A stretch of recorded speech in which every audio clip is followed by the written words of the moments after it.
We're ready? Hello! Drizzle, it's on you. Welcome to DreadLore. It's a tabletop role-playing game that rewards immersive roleplay. Tonight's game, we are playing the Red Writ. The Red Writ. The Red Writ!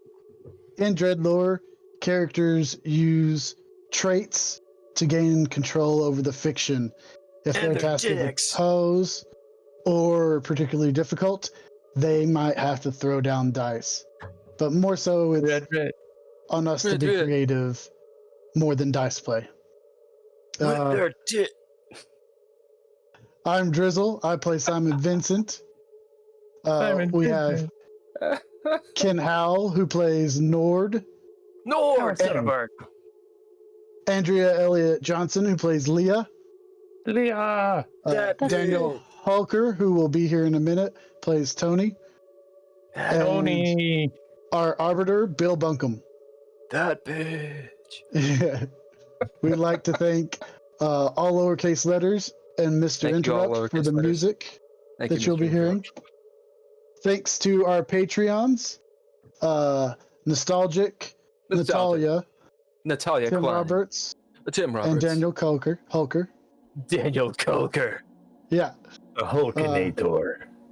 Thanks to Couchfire Media for all the pretty images and stuff you see, and for doing all the technical stuff that we don't have to handle. www.couchfiremedia.com.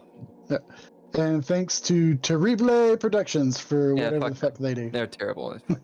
Three replay. Them off pretty soon. They're gonna get fired. No, they aren't. They're needed. It's a necessary thing. Hey everyone who's on the stream, thanks for joining the stream. We have a chat thing in the Twitch stream chat thing.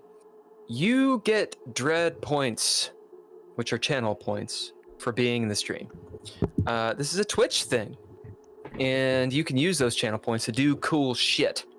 For example, you can highlight your message. Hey, we'll pay attention to you. You could do things like reward the players with game resources.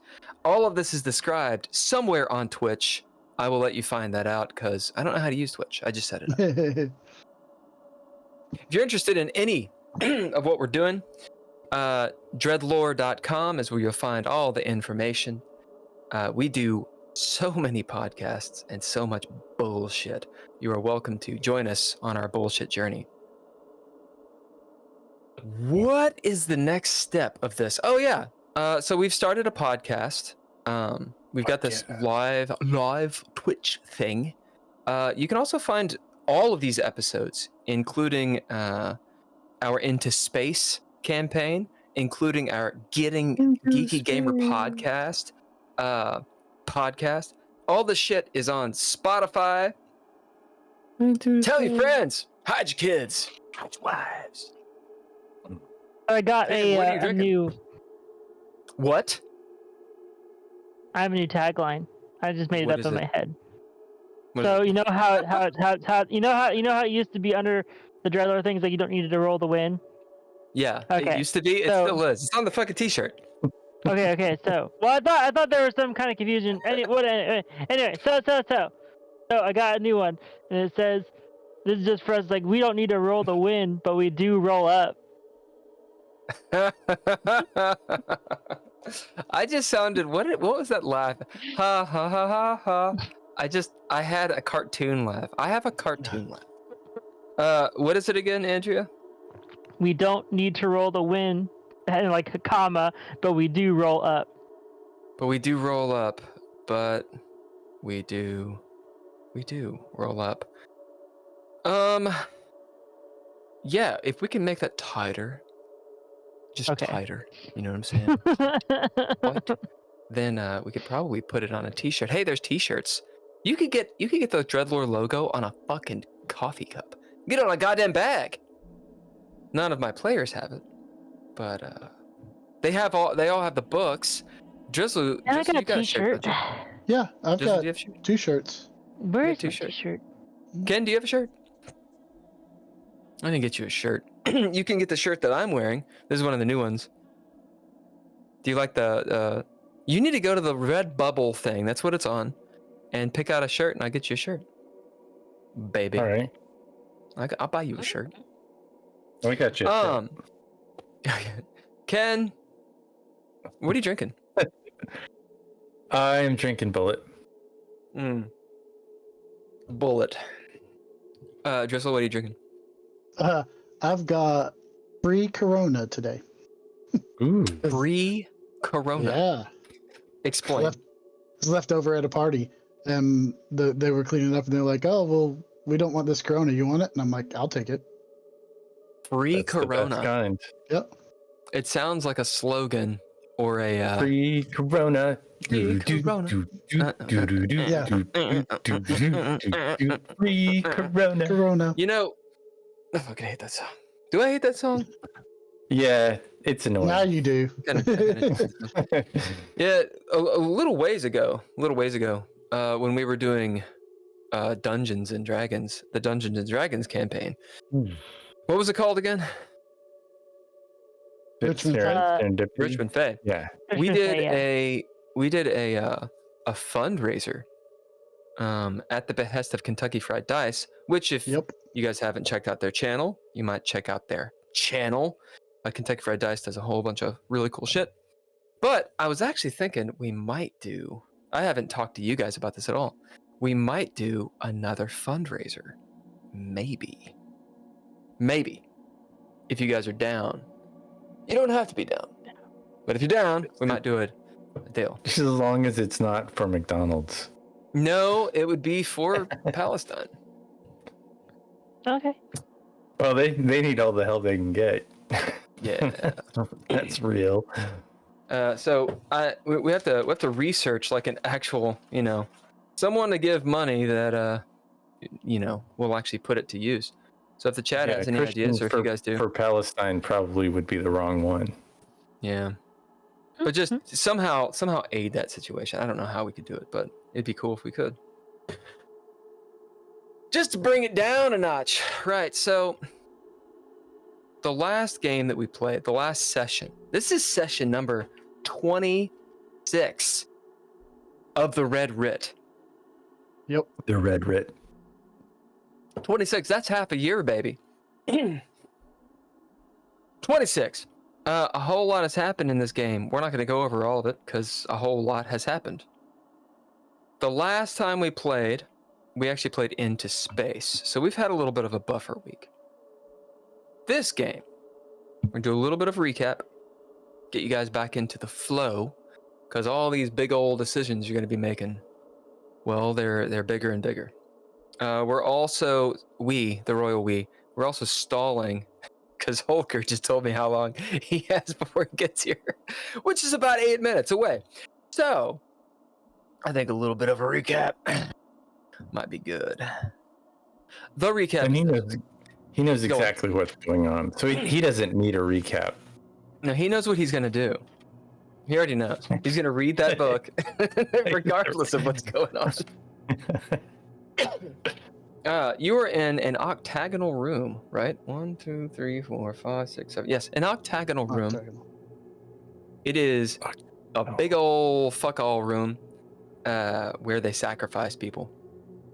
In the middle of this room, with this massively vaulted ceiling, is a ziggurat, a small ziggurat. It's about 30 foot tall. Has 2 levels. Hasn't really been explored too much. There's been more going on. Too much going on in the room to explore it. However, so you all are aware, it has not been explored. This room is the sunken temple. It's underneath the earth. You got to it by diving into a pool that was, I can't remember how deep I made it. It was stupid deep. It's like 30, 40 feet deep or something. Like way deeper than I would ever dive. You know what I'm saying? We would all drown if we tried to dive into it. Maybe not all of us. Maybe you guys can actually dive in real life. Nope. Not me though. So you had gone down to the pool, gone through a few corridors, gotten into this octagonal room, which is supported by 4 pillars. There are braziers burning blue and orange light. They keep on switching game to game because I keep on switching them. The floor is mossy, wet, covered in filth, which you realize is actually caked blood from potentially tens of sacrifices, perhaps even more. The kind of atmosphere that'll make you sick. In this room, there were 3 acolytes. You handled them very quickly, using the game mechanics to your favor and your excellent bids, and I believe Nord kicking down the door and wrecking these people. There were 2 people you knew, Marcus Mizrahi, who is Leah's husband, technically. He, with the incantation of Lady Callie, turned into a big fucking monster. And next to him is Rebecca Foster, who is Nord's previous flame. And on again, off again lover. On again, Mostly off again. On again, off again, off again. She is cowering, hoping that what happened to Marcus does not happen to her. Lady Callie is pissed. She kind of turns into a devil person. She starts to grow younger at this last sacrifice that she throws off of the pyramid. And Nord runs up to her and starts giving her the good news. She produces a mighty weapon. It looks like a big ol' funky spear, although as I have described it, it is not a spear. It looks like it's made for throwing. I won't go that far actually. Anyway, and it's huge. She launches it. It doesn't hit anybody. She uses some sort of telekinetic magic to pull it back to her. This magicka seems to be the same type of stuff that Tony is using. Anytime Tony reads from this arcane book, this void magicka, and everyone makes sanity rolls because the unknown, the horror from the void comes through. Seems to be similar to the magicka that Lady Callie's using. This is the same kind of magicka and insanity that the wizard Onus, who you made an ally, talked to you about when Onus was talking about the different realms and places like the in-between. At any rate, Simon and Mariah run the length of the room to the back door, hoping that the rest of the sacrifices are there so that they can save them. In this whole kerfuffle, Leah has used a relic, the serpent relic that she got from Lady Callie, to kind of mesmerize. I'm sorry? From Onus. To mesmerize her monster husband. And Nord fights Lady Callie. Leah fights Lady Callie, shoots her in the face, and as far as you know, she's dead because she got shot in the face. Tony had used magicka to keep Nord afloat for a moment before he fell. Simon goes into the back room and has a vision of many things. His past, back with his partner. What was his partner's name? Albert Fox. And we were chasing the Hemlock Hoodlum. And I started to remember stuff that I probably blocked out because we got back there and Albert, and there was another guy who came in, another cop who was by himself and shouldn't have been because you should always be with your partner. And Albert started to turn on me, and I walked into a room where the Hemlock Hoodlum was, and he proceeded to turn some dials and proceeded to dose all of us with liquid LSD. And as I go to shoot at the hemlock hoodlum, the other cop comes running in front of the bullet, and I end up shooting him in the head. And Albert pulls out his gun and starts to aim it at me, and I pull out my gun, and that's kind of where the flashback ends. As the flashback ended, Simon believes that there are in these crypts, these catacombs that are in this back room, in the sunken temple, there are refugees, survivors of this cult, Lady K's cult.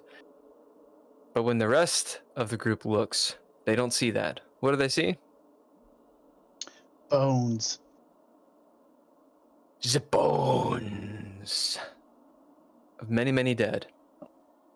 Simon realizes he's not seeing the truth. Or maybe they aren't.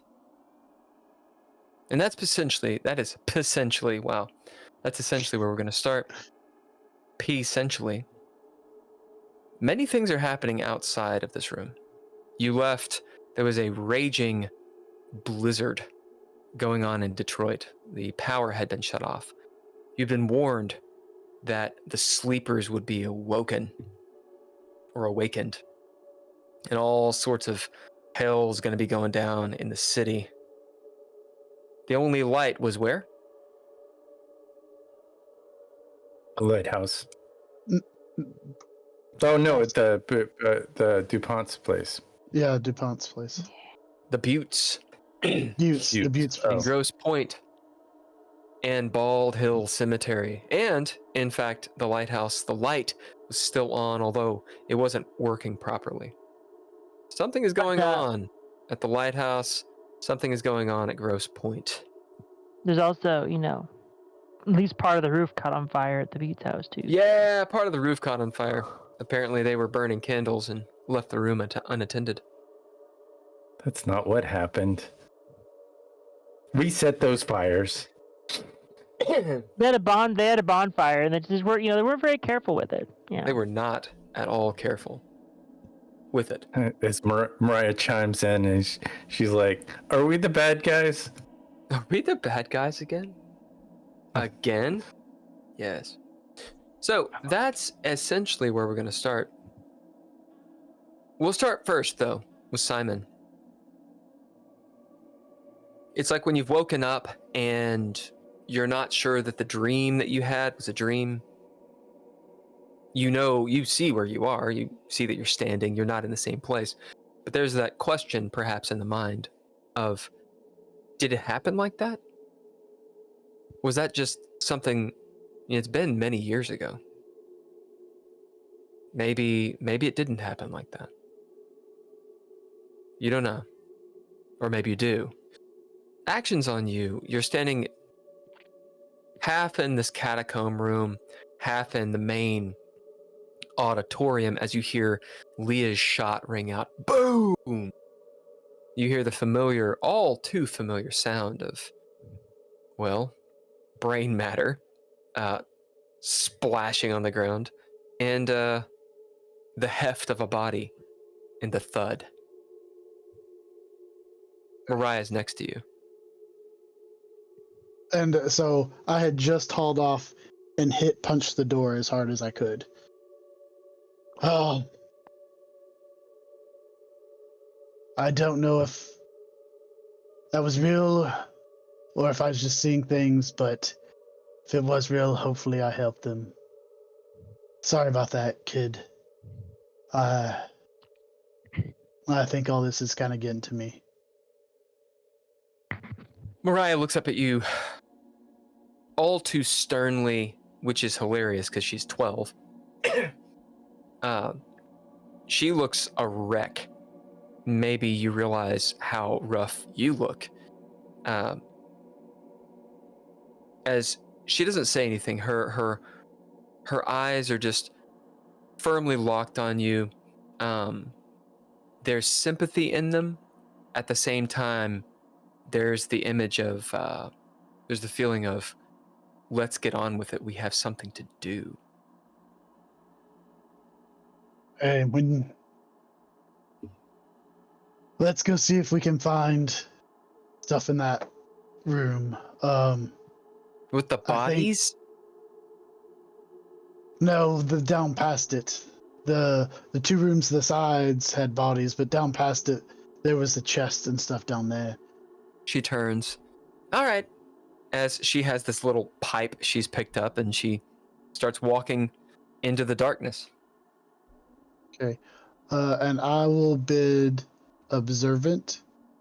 Or are we in the dread? For the montage? Oh, you're in the dread now. Okay. I'm gonna bid observant to basically, because I've got my flashlight out, I'm going down to the end where the chest was and checking out that area to see what all I can see.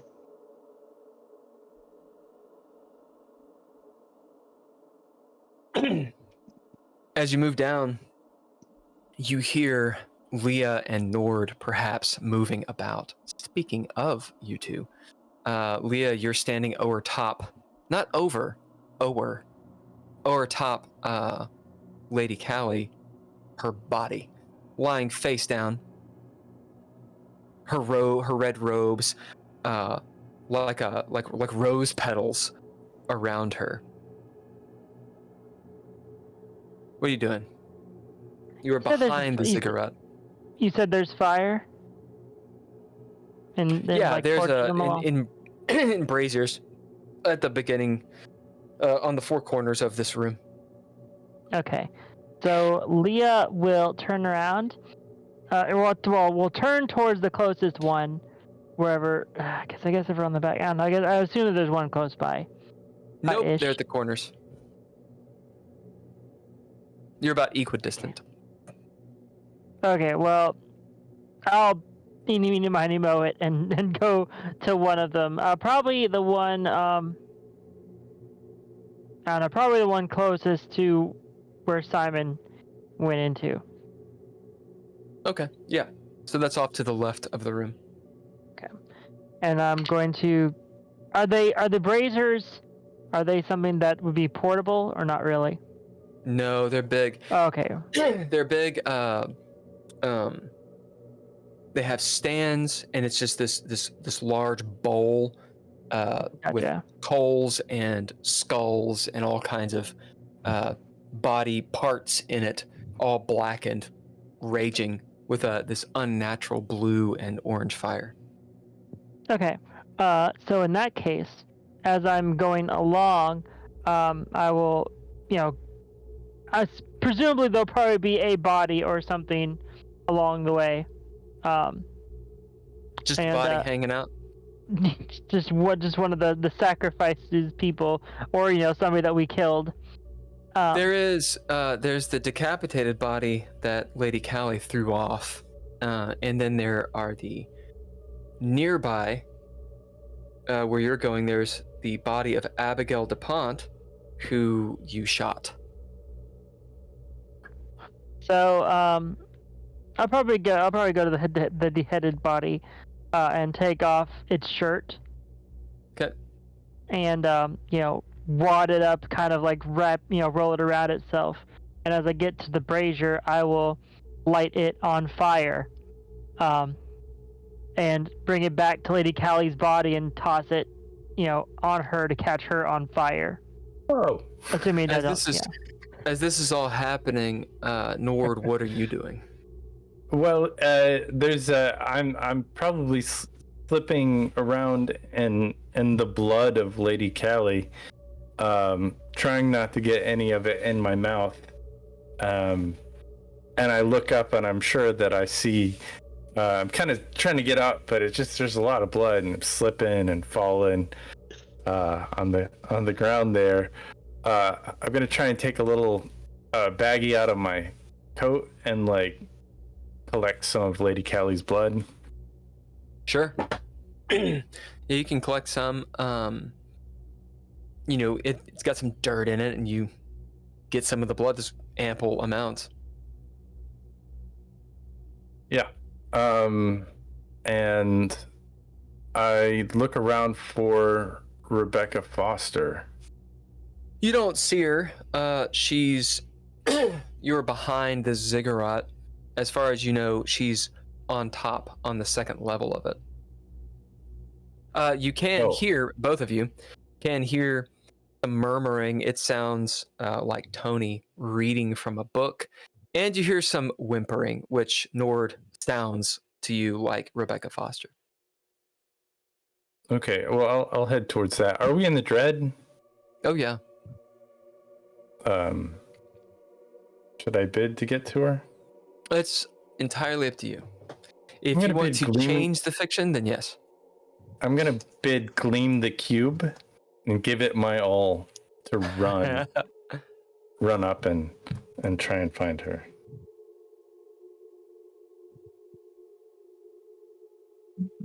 Excuse me. As you wheel around, Nord, we'll say that you go around the ziggurat the same way that Leah did, which is around the west side of it. Simon, you're on the north side. All of you are on the north side right now. So you guys are going around the west side. You pass Leah. You see her, Nord, lighting this balled up shirt on fire. She's on her tippy toes to reach up to the brazier as it catches, after a few moments, and she's walking back to Lady K. Nord, as you bidding, what is it, the cube? Gleaming the cube? Gleaming the cube. As you run around swiftly, seemingly just not getting tired. You've been sprinting this whole time. Maybe the thought, man, I've been smoking and not exercising, but still got it. As you get to the foot of the ziggurat, the front of it, the south side of it, looking up the stairs, covered in blood, of course, you see Rebecca Foster slowly coming down the stairs. She's sort of boot scooting, like butt scooting down. And she's got wild eyes that shift back and forth from the monster that is 15 some odd feet from you, Nord. This hulking, tentacle-ridden, spiny mass of something with bulbous eyes, grotesque, and heaving, which everyone is completely cool with right now. And on the other side, Tony, her eyes shift back to him. As you look, Nord, you see Tony. He can describe himself. Hi, Tony. What does Tony look like? Tony looks like a disheveled mess. He's still wearing that animal costume, probably covered in blood. And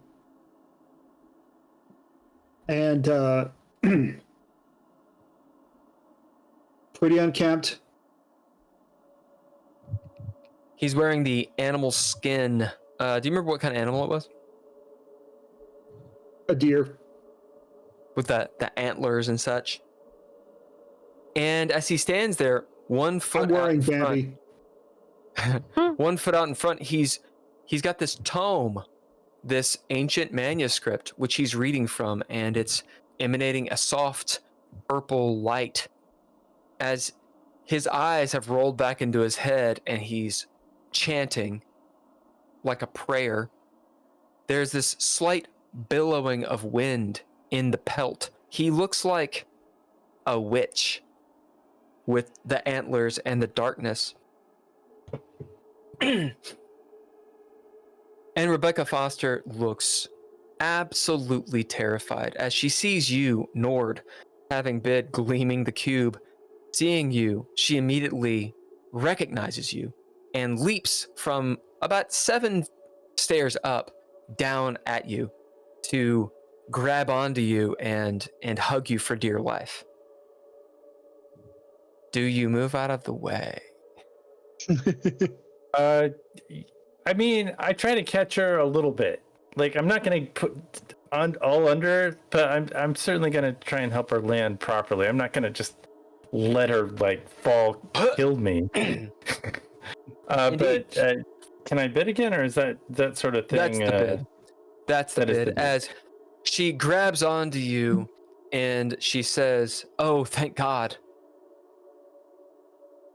It's good to see you again. I think we should. Did she say anything about how to stop the creatures from the other side coming in to say this world? What? Okay. I don't even know where I am. Where am I? You should probably go hide because the danger's still happening. What is that thing? As I she don't know. Points at the monster.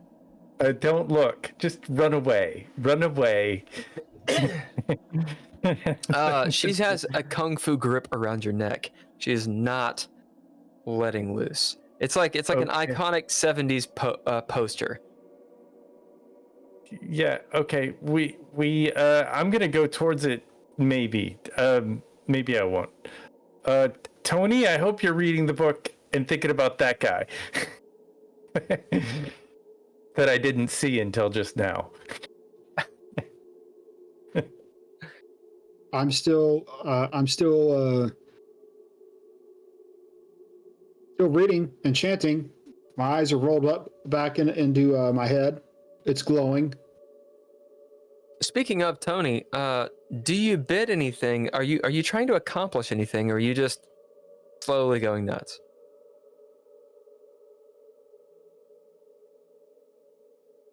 You have this chance to take control of the fiction and do something, or you could just ride the wave. No, I'm trying to make bad people go away. Yeah.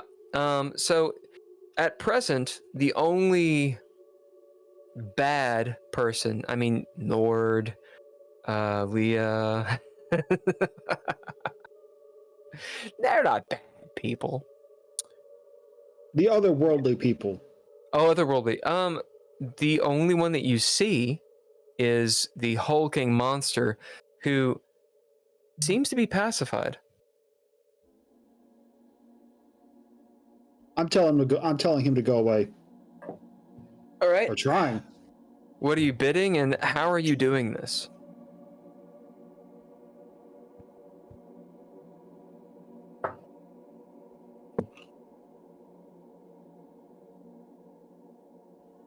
I shall bid my motto. Okay. Which is, what kind of job can I get with 10 years of Latin? All right, and you guys can help Tony if you dare, you players, since none of you actually know how this magical works, and you're kind of figuring it all out for yourselves. We need Tony. You know that, or I should say, Tony knows that. You have to have a very clear intention with this magicka, and the magicka itself has rules. So, for example, if you've got a gun does a very specific thing. You could say, I'm going to use this gun to convince people to do stuff. However, the gun itself does a very specific thing. This magicka, this void magicka you use, it works a certain way. So you can accomplish certain things, but you got to have a very clear intention. It also can't do everything, just like a gun can't do everything. Arguably. I'm chanting. I mean, do you want to know what I'm actually chanting? Yeah, why not? Don volu eliri citiun mondo. Don reiru alla inferno. Oh shit. Go to the fire? Go to hell? Yeah, go back to hell. Ah. So you're trying to send this thing back to whence it came. Yes. All right. What are you bidding? Oh, you bid your motto. Roll thy chaos die. Be a d6. Like chaos die. It being a 1 would mean chaos. Here comes the rubber die. I'm pretty sure that's the line in your porno. It's a 3. That's good. It's not a 1. All right. attempting to accomplish this, to compel this thing to throw down, be your mind and your action die. To compel this thing. Go on, sorry. I was gonna say, did any of you guys watch Jackie Chan Adventures? This is gonna sound totally random, but I promise it's not. Mm-mm. Okay. Well, there was a famous that made me think of it when I was thinking of what it would be funny if he said, because there's this line in it where Uncle, who is the sort of Chinese medicine man kind of character, anytime there's an evil spirit around, he says, I know I'm not gonna get it right. Ju Mo Guai Guai Fai Zi Zhao. And basically, it's like the translation of it is, evil spirits go away. And I thought that'd be appropriate. And that Zhao is Zhou, which means to go. Right on. Yeah, get the fuck out of here. Good. As stuff this right is there. pacified, this monster, all you need is 2 successes. So the threshold is 1. As you get 3 successes, clean success, which means you get a narrative point, which you can use now or you can bank. Remember, you can only have 5. I'm using it now. All right, so you get the narrative point. You can change the narrative. What happens? How does this go down?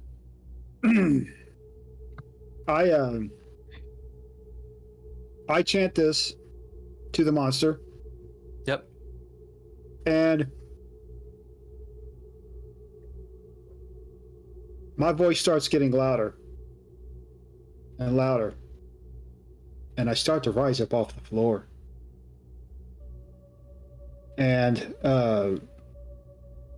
my clothes start to sway in the wind that comes out of nowhere. And the monster starts to slink backwards. As I look at it, the monster averts its eyes with its tentacles, or tries.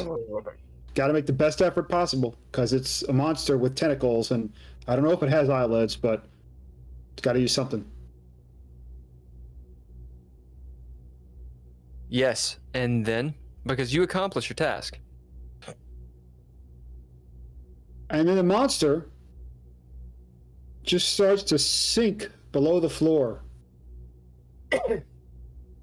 slowly fading away as it sinks little by little into seemingly nothing until there's nothing left. It's just the floor. With a whimper, Marcus Mizrahi is pushed from this realm. It looks like when you push and stretch plastic, as he's pushed through the floor, and reality around him stretches as you see this rip occur, and darkness and the sense of a rushing wind as he is sucked. No, you're behind Burning Lady K, baby. As getting sucked down into the realms. Yes, Leah. No. Okay, just hold on a second. I'm not gonna try and stop that. I mean, I can't. What I'm going to do though is use one of my narrative points to say as he is getting sucked down, the necklace sort of like stays at ground level and sort of almost like something floating on the top of water. Yeah, it's just the organic matter. It's not the metal. All the metal stays. Indeed. As you see, he's pushed through, and the necklace is laying there on top of it. And just when you think it's about to be done, you hear "kukwing," and a big bag of gold pops up. Ting, ting. And you see 12 points. It kind of like spins up into the air, Suddenly the game stops. a little scroll thing comes all the way down. It's like, you leveled up. Pick one or two fucking things.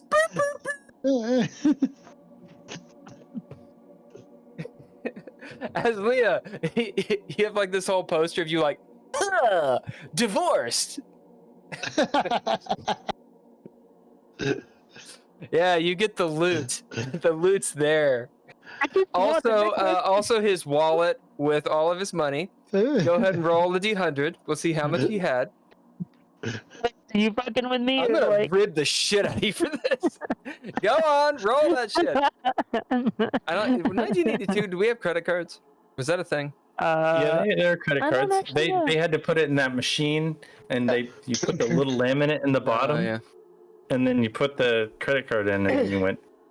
Boom, boom, boom. Yeah. $58.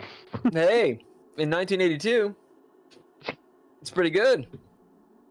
58 whole dollars, man. That'll go to repair my Buick. That's right.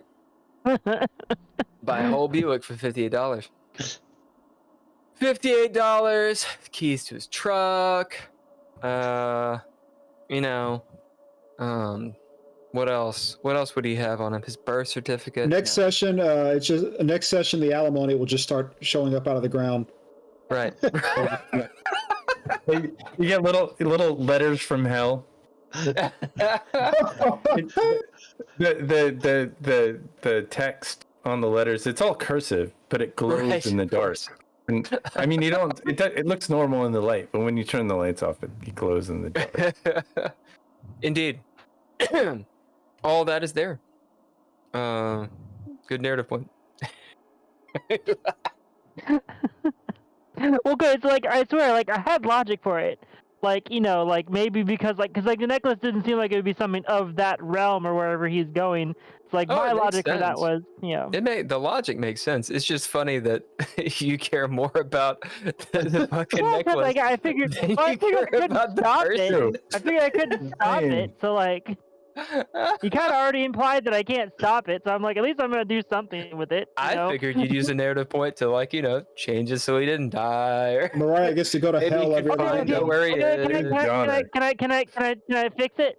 No, I don't think so. Narrative point. Oh man, what if I use a pit and a narrative point? We could fate roll it. Fate roll it.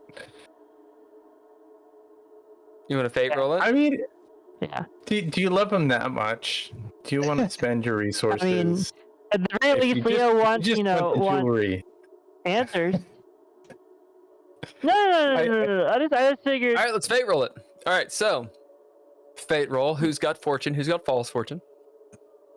I'll take fortune. Can I propose a I'll stake? be false. Because I think I have an idea that makes sense. You can propose the fortune. Okay. So my proposal for why it would save him, and in my thinking of it, would be that by Tony telling the evil, the demon, to go back to hell, it sort of like pulls the evil off Marcus and sort of sucks it back into hell, leaving the man behind. Like an exorcism. So, sure. Idea. What we'll do, because we can't undo the Void Magica sending him away, but what we can do is say Fortune removes the blight from him. However, he is sent away. It's just he's able to be found somewhere if you so choose, or he's able to perhaps find his way back. He's got a journey ahead of him. Either way. Hmm. But you basically, the Void Magica, it can't cleanse, because that's not what Void Magica does, but it can separate, we'll call it a demon, the demon from him. I think that's pretty cool. That'll be fortune. False fortune. Marcus, sent away, banished from this realm, is sent to this horrible in-between realm that Onus actually walks. And there, constantly hunts like the boogeyman, preys upon the innocent and the weak, and waits for the day that he can get his revenge upon Leah for allowing this to happen. Also, I swear I'm listening. I got to the bathroom real quick. Cool, do it. All right, roll it. Roll the dice. Uh-oh.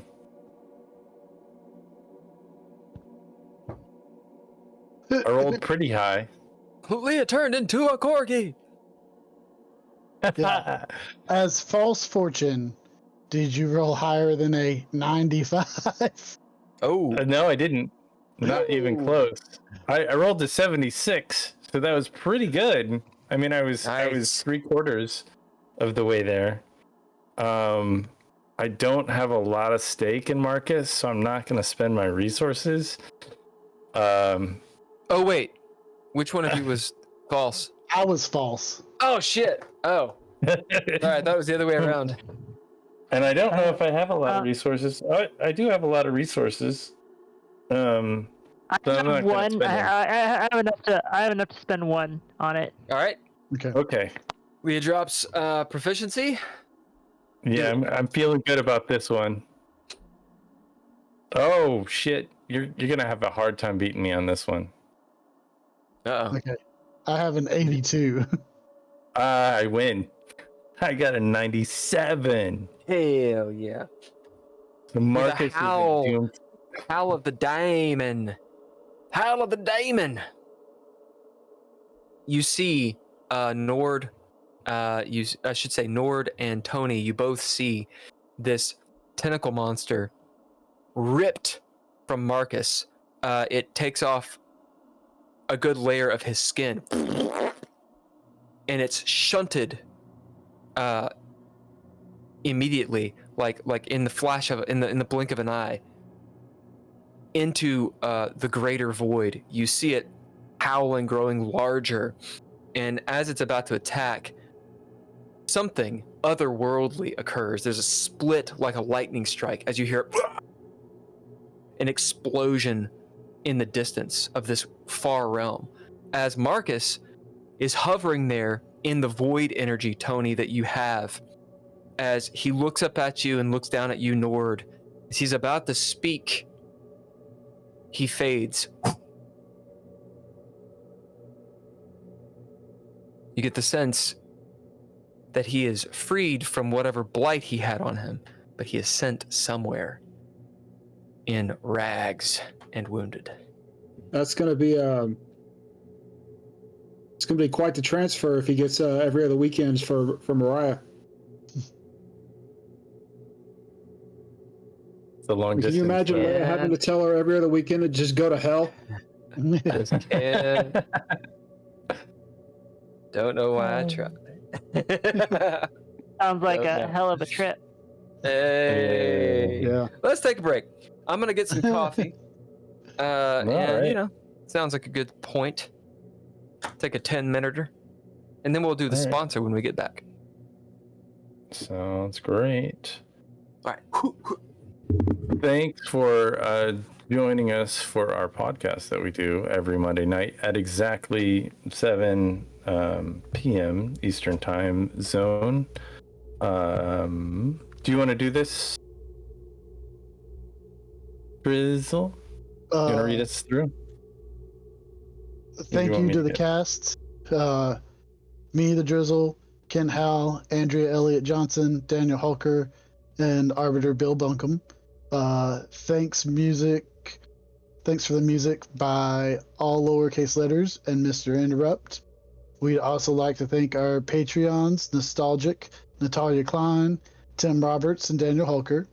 Thanks to Couchfire Media for doing all the pretty things you see here and the technical side of stuff that nobody else of us knows how to do. And thanks to Replay Productions for whatever they do. We'll be back in just a minute.